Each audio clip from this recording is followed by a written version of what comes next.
আসসালামু আলাইকুম সবাই কেমন আছো আপুরা? আলহামদুলিল্লাহ ভালো আছি আমি। আজকে সুতা কাটার ৬ নম্বর কারণ দিব। ওকে, দেখো ৬ নম্বর কারণ আমি দেখাচ্ছি পুরো মেশিনটা কেন দেখাচ্ছি জানো? তার কারণ হচ্ছে এখান থেকে মনে করো সুতাটা আসে। এই যে সুতাটা, এই যে এখান থেকে সুতাটা আসতেছে।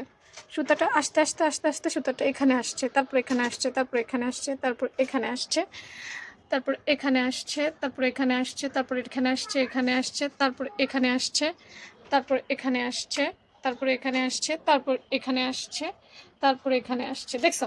লম্বা প্রসেস। হ্যাঁ, এখন অনেকে মনে করতে পারো, মানে আমি প্রথম দিন কি করছি মনে করছিলাম জানি, ধুর এত জায়গায় ঢুকানোর দরকার কি, দুই একটা ফোর দিয়া দিলেই তো হয়ে যায়।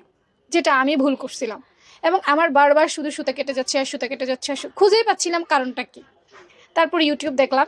ইউটিউব দেখার পর এই কারণ পাই নাই, ইউটিউব দেখে প্রত্যেকটা জায়গায়, আচ্ছা এত জায়গার মধ্যে সুতা ঢুকাইতে বিরক্ত লাগে না বলো? কিন্তু হ্যাঁ, সুতা যদি না কাটতে চাও, না ছিঁড়তে চাও, প্রত্যেকটা জায়গায় দিতে হবে। আমার এটা ইলেকট্রনিক মেশিন, মনে করো তোমার ম্যানুয়াল মেশিন, সমস্যা নেই। কিন্তু প্রত্যেকটা স্টেপ যেহেতু ওনারা দিচ্ছে, এই প্রত্যেকটা স্টেপ তোমাকে ফলো করতে হবে, তাইলে আর সুতা কাটবে না।